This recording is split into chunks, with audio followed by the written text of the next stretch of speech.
1860 সালের Indian penal কোডের পরিবর্তে চালু হলো ভারতীয় ন্যায় সংহিতা। 1898 সালের ক্রিমিনাল প্রসিডিওর অ্যাক্টের পরিবর্তে চালু হলো ভারতীয় নাগরিক সুরক্ষা সংহিতা এবং 1872 সালের ইন্ডিয়ান এভিডেন্স অ্যাক্টের পরিবর্তে চালু হলো ভারতীয় সাক্ষ্য অধিনিয়ম। ন্যায় সংহিতায় বাদ পড়েছে 19টি পুরনো বিধান। বিরোধীদের আপত্তি সত্ত্বেও কার্যকর করা হলো এই নতুন 3টি আইন। নতুন আইনে বেশ কিছু পরিবর্তন করা হয়েছে। পরিবর্তনগুলি হলো: পুলিশি তদন্তের ক্ষেত্রে বা যে কোনো তদন্তকারী সংস্থার তদন্তের ক্ষেত্রে ভিডিওগ্রাফি বাধ্যতামূলক। পুলিশি হেফাজতের সময়সীমা 14 দিন থেকে বাড়িয়ে 40 দিন করা হয়েছে। আগের আইন অনুযায়ী একবার পুলিশি হেফাজত থেকে জেল হেফাজত হলে পুনরায় পুলিশি হেফাজত নেওয়া যেত না। নতুন আইন অনুযায়ী তদন্তকারী সংস্থা চাইলে 40 দিন সময়সীমার মধ্যে যতবার ইচ্ছে পুলিশি হেফাজতে নিতে পারবে। আগের বিবাহ গোপন করে যদি নতুন কাউকে বিবাহের প্রতিশ্রুতি দেওয়া হয়, সেক্ষেত্রে সাজার মেয়াদ ন্যূনতম 10 বছর, সর্বোচ্চ যাবজ্জীবন।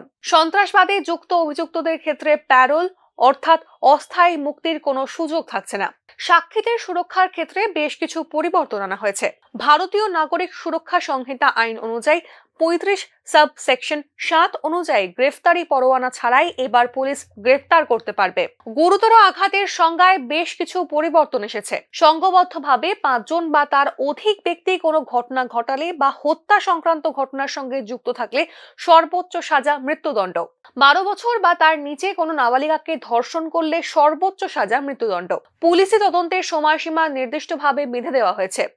পণ ঘটিত কারণে কোনো মহিলার মৃত্যু হলে ন্যূনতম সাজা 7 বছর, সর্বোচ্চ যাবজ্জীবন কারাদণ্ড। সংঘবদ্ধ অপরাধে অপহরণ, ডাকাতি, মুক্তিপণ, সাইবার ক্রাইমের ক্ষেত্রে কেউ মারা গেলে ন্যূনতম 10 লক্ষ টাকা জরিমানা ও মৃত্যুদণ্ডের সুপারিশ।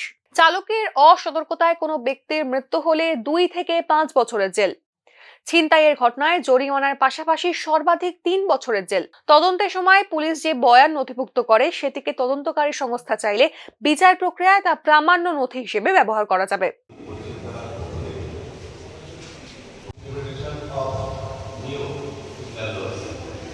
এই সমস্ত নয়া আইন নিয়ে রাজ্যের বিরোধী শিবিরে কি প্রতিক্রিয়া তা জানতে আমরা কথা বলে নিয়েছিলাম কংগ্রেস বিধায়ক সুদীপ রায় বর্মনের সঙ্গে।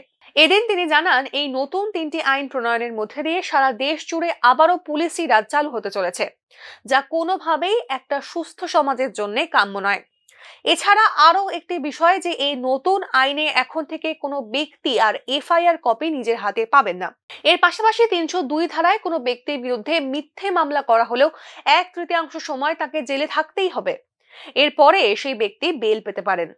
সুদীপ রায় বর্মন আরো জানান, খুব শীঘ্রই সুপ্রিম কোর্টে এই নিয়ে আলাপ আলোচনা শুরু হবে। বিরোধীরা এই অযৌক্তিক আচরণ কখনোই মেনে নেবেন না। একটা পুলিশি রাজ সারা দেশ জুড়ে আবার শুরু হতে যাচ্ছে। অনেক কিছু চেঞ্জ এনেছে। আপনার আগে আমাদের ছিল সিআরপিসি মোতাবেক, সিআরপিসির 154 মোতাবেক, সাবক্লজ বি মোতাবেক আমরা এফআইআর করতাম, এফআইআর কপি আমরা পেতাম। এখন আর এফআইআর কপি পাওয়া যাবে না। আমাদেরকে 1/3, ধরুন আমাকে একটা মিথ্যে মামলায় 302 আসামি হিসেবে আমাকে অ্যারেস্ট করা হলো। এখন আমার বেল পেতে গেলে 1/3 পিরিয়ড, আমার 1/3 পিরিয়ড, ধরুন 12 বছর কিংবা 14 বছর, 1/3 পিরিয়ড আমাকে কাটার পর আমাকে বেল দেবে। তো এটা হচ্ছে কমপ্লিটলি পুলিশি রাজের বন্দোবস্ত এবং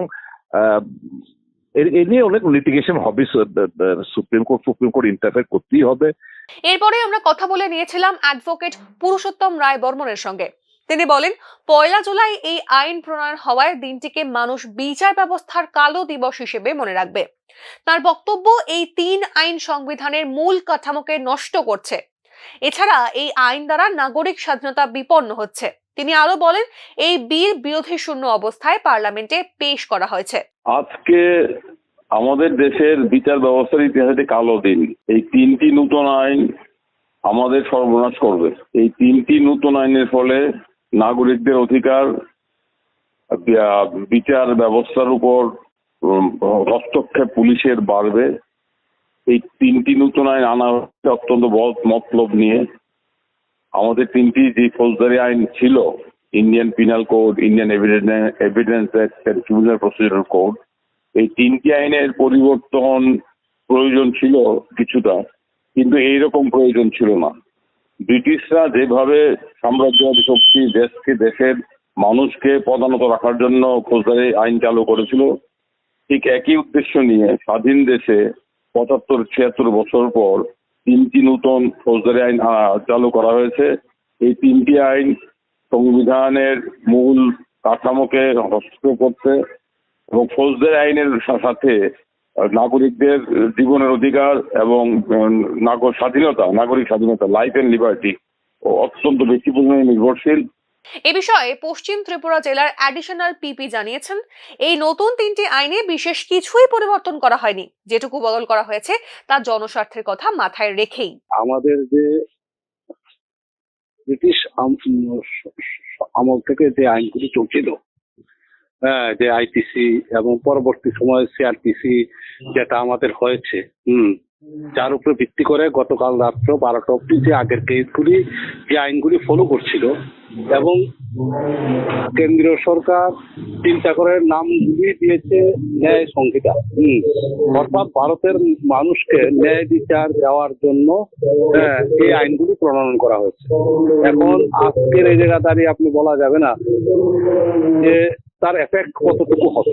এখন জনগণের ভালোর জন্য, মঙ্গলের জন্য যেহেতু ন্যায় বিচার পায়, সে সব থেকে বিবেচনা করে সুপ্রিম কোর্টের বিভিন্ন অতীতে যে সমস্ত জাজমেন্ট আছে, সেই জাজমেন্ট গাইডলাইনগুলি ফলো করে নতুন আইনগুলি তৈরি করা হয়েছে। হ্যাঁ, এটা খুব যে বেশি পরিবর্তন হয়েছে সেটা আমি বলবো না, তো বেসিক কিছু পরিবর্তন তো বিভিন্ন ক্ষেত্রে হয়। এই নতুন তিনটি আইন প্রণয়নে আইনজীবীরা অত্যন্ত ক্ষুণ্ণ। রাজ্যেও ইতিমধ্যে এই তিন আইনের বিরুদ্ধে গুঞ্জন শুরু হয়েছে। Bureau report, news now.